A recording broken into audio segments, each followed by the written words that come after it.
So, I also have a story to share. So, on my desk, I have a. Oh, my stuff just fell because I was trying to grab this thingy. I'll pick it up later. Um, I have this mask, and it's a little masquerade thing that I put feathers on from Michael's that was a homework assignment.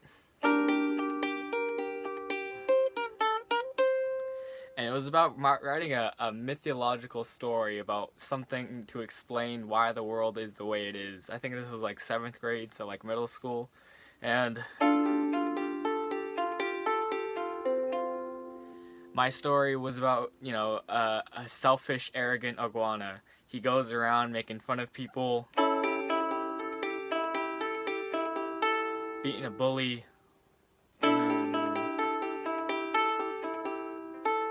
and eventually gets served his place because this vulture was watching him all along. And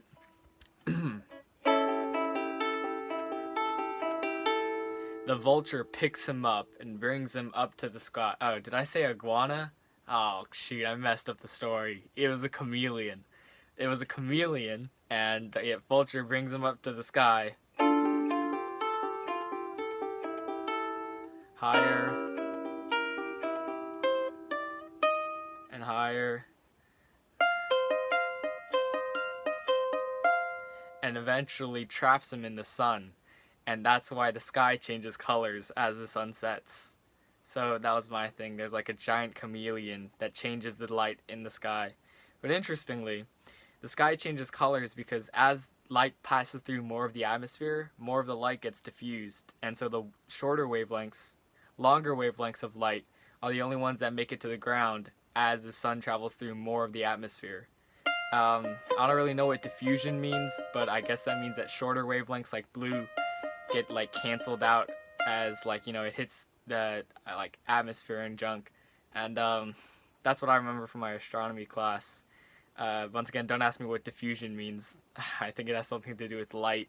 But yeah, because actually I can explain why the sun travels through more of the atmosphere. So imagine you have the globe right here, and the sun right here. So if you're on this point, my computer just went blue screen on me. If you're standing right here and the sun is directly overhead at you because it's daytime, then directly hitting you, it travels through not a lot of atmosphere. But if you're suddenly shifting shoop this way, the sun has to travel through just as much atmosphere as it did the previous time, but also through more of it because wait, does that make sense? Because the Earth is curving away from you, right. Because the Earth is curving away from you, so there's more atmosphere. And that means that red is more visible when it reaches your eyes. Now, so yeah, light travels through different layers of the or more layers of the atmosphere depending on the time of day, and that's why it looks that way. And I was going to talk about capitalism, but I hope this was enjoyable for you. I'm pretty tired. Good night.